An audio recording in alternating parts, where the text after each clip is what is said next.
បាទពេជ្របុនសិតពេជ្របុនសិតចាថ្ងៃហើយមានងារហើយក្រៅដែរតើដំរីយកដែរដំរីយកដែរយល់មិនបានស្គាល់ដំរីយកដែរចឹងនេះចាប់អារម្មណ៍តែកាលហ្នឹងយើងវាយពេលឡើងថ្វាយបង្គំគ្រូថ្វាយបង្គំគ្រូដំរីយកដៃហើយពេលយើងវាយយើងយកចិត្តប្រើដៃសោយក្រោមបាទដូចប្រម៉ោយដំរីបាទចឹងគេដាក់នេះចឹងណាគេដាក់ឲ្យគេដាក់ឲ្យចាអូនពិសេសមែនតើខ្ញុំក៏ស្ដាប់លើឈ្មោះខ្ញុំធ្វើស្គាល់មិនដឹងមិនទេអូនមានថាអស្ចារ្យមែនតើឈ្មោះតើមើលជីវប្រវត្តិរបស់យើងមានការតស៊ូមិនប្រដងតាមដានទៅឃើញតែឈ្នះគ្រាន់តែសប្តាហ៍ទាំងអស់នេះប្រកាយមែនទេវាមានឈ្នះមានចាញ់តែចាញ់តិចចាទូចឹងបាទខ្ញុំមកចាប់អាជីពបដានេះគឺទីមួយគឺស្រឡាញ់ហើយពីពីចង់មានឈ្មោះខ្លួនឯងល្បីចាបានផ្សព្វផ្សាយតាំងពីខ្ញុំចាប់ផ្ដើមខ្ញុំចូលប្រឡូកឆ្នាំ2016ចារួមដូចជាដើមឆ្នាំហើយធ្វើសំឡងហោមកហាត់រងបាទតស៊ូមែនតើណាចាបាទហើយយើងពេលហ្នឹងវាយបានតិចទេតែចាយើងដូចថាយើងស្រឡាញ់យើងអត់គិតពីអីយើងម៉ែអត់ឲ្យហាត់ហើយជេរទៀតបាទតែដល់ពេលចុងក្រោយគាត់ក៏ទទួលស្គាល់ហើយក៏ឲ្យយើងហាត់ដែរបាទចាបានយើងខ្លាចបាទតែយើងជំនះខ្លួនឯងយើងជំនះខ្លួនឯងយើងតាំងចិត្តខ្លួនឯងយើងគាត់ថា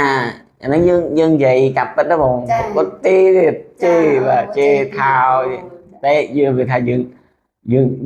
កាក់ឌឺយើងរឹងណាយើងរឹងយើងចង់មកខ្លួនឯងហ្មងតែដូចធ្វើការធ្វើយើងវាហាត់ហ្នឹងហើយហាត់បានតិចតិចតែយើងធ្វើការដល់លេល្ងាចឡើងទៅហាត់អញ្ចឹងទៅបាទ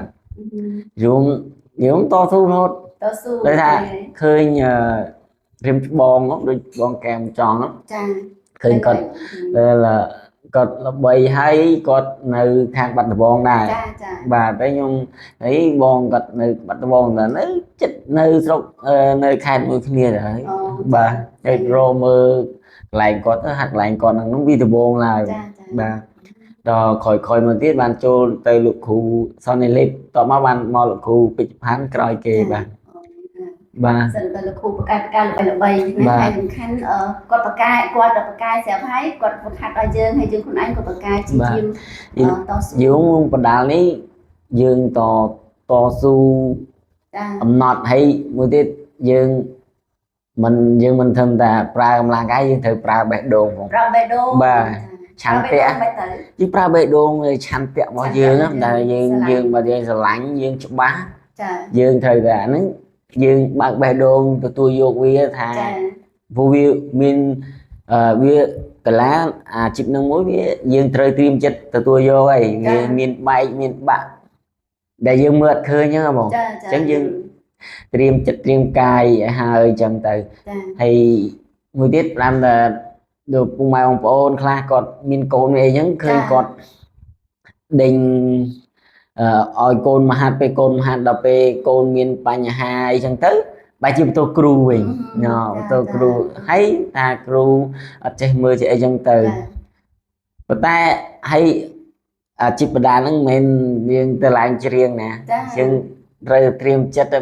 មុនពុកឲ្យប្អូនឬកូនអីមហាត់យើងត្រូវត្រៀមចិត្តបើឲ្យគាត់មហាត់យើងត្រូវទួយកអានេះវាអាជីពឈឺខ្លួនអាជីពបាក់ដៃបាក់ជើងយើងមើលឃើញទេ